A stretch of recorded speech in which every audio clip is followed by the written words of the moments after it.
There are seasons in life when a person begins to notice that the world feels slightly more distant than it once did. Nothing dramatic has happened. No clear event explains the change. Yet something subtle has shifted in the texture of everyday life. The days still move forward. Work continues. Conversations happen. Messages arrive. But somewhere underneath these ordinary movements, a quieter feeling can begin to appear. A sense that the closeness which once came naturally between people has become harder to reach. Many adults recognize this moment when it arrives, although it is rarely spoken about openly. It is not a crisis. It is simply the quiet realization that the landscape of human connection has changed. Often the signs appear in small and almost unremarkable ways. Friends who once spoke often now meeting less frequently. Families who still care deeply for one another, yet somehow struggle to find the same rhythm of conversation. Even gatherings that are warm and sincere may carry a faint sense that something once effortless now requires more intention. There are no arguments, no clear endings. The drifting simply happens over time. Many people carry this experience quietly, assuming it belongs only to their own life. Loneliness in modern life rarely arrives with clear boundaries. More often it grows slowly, almost invisibly, through the ordinary changes that shape adulthood. Work becomes demanding, families move cities, children grow into their own independent lives. The routines that once created regular contact gradually dissolve as responsibilities multiply and schedules tighten. Technology keeps us informed about one another, yet information is not the same as closeness. We may know what someone is doing, where they traveled, or what milestone has been reached. But the deeper rhythm of conversation, the kind that unfolds slowly across evenings or shared time, becomes less common. For some people, this drifting occurs between friends who once felt inseparable. For others, it happens within families where love remains present, but daily life has moved everyone in different directions. Sometimes it can even occur inside long relationships. Two people may still care deeply for one another, yet the conversations that once connected them gradually become shorter or more practical. Nothing is necessarily wrong.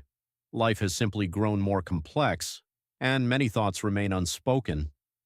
Alongside these quiet changes, adults often carry small private griefs that do not easily enter conversation. The friend who moved away years ago, the parent whose presence once shaped the rhythm of home, the child who now lives far from where the family story began. There is also the quieter loss many people recognize with age, the gradual understanding that the life once imagined in youth has taken a different path. None of these changes arrive with announcements. They simply settle into the background of daily life, and over time, a person may begin to notice that the world around them feels a little more silent than it once did. It is important to understand that this experience is not unusual. In earlier generations, community often formed through neighborhoods, shared workplaces, and daily routines that placed people naturally in one another's company. Modern life moves differently. People relocate more often. Careers demand mobility. Communication travels instantly. Yet attention is divided across many directions at once. The result is a quiet paradox. Many people live surrounded by others, remain connected through constant communication, and yet still feel an inner distance that is difficult to explain. This is not a sign of weakness. It is not a failure of character or effort. In many cases, it is simply one of the quieter conditions of the era we are living through. Most people are doing their best, balancing responsibilities, supporting families, navigating change, trying to remain steady in a world that moves very quickly. Beneath the surface of that effort, however, a quiet loneliness often exists. Not dramatic, not visible, but present. What often brings a measure of relief is the recognition that this experience is far more widely shared than most people realize. Across cities, across generations, across many different kinds of lives.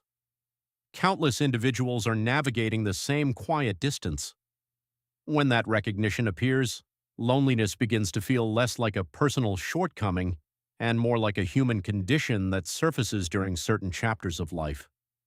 Sometimes the smallest gestures reopen the spaces where a connection once lived.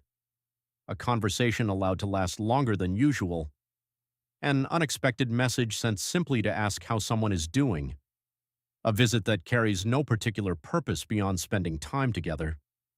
Human closeness rarely disappears. More often it waits quietly beneath the surface of daily life, ready to return when someone chooses to reach toward it again. Inner roads exist because many of us have already lived through chapters of life we did not fully understand at the time.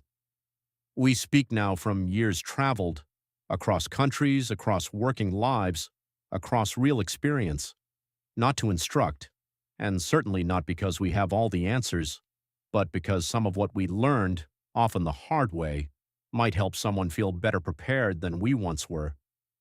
If this conversation speaks to you, subscribe, not as a transaction, but as participation. Your reflections are invited. We read them. We respond. The insight shared here comes from people who once wished someone had been there during times of regretted stress, but no one was. That is why this exists now.